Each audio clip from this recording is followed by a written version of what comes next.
উফ, হায় আল্লাহ, আমার নামাজের মধ্যে এত খারাপ চিন্তা কেন আসতেছে?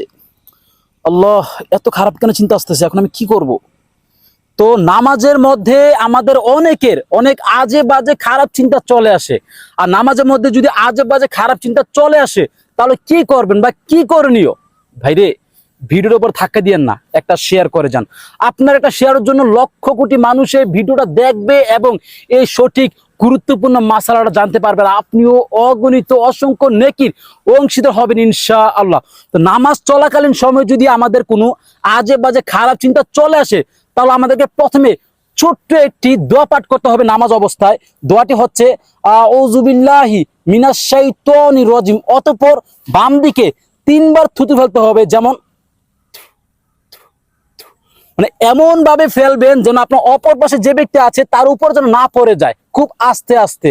আর এটা হচ্ছে সঠিক মাসালা। এইভাবে যদি করেন, ইনশাআল্লাহ আপনাদের নামাজের মধ্যে কোনো আজে বাজে খারাপ চিন্তা আসবে না।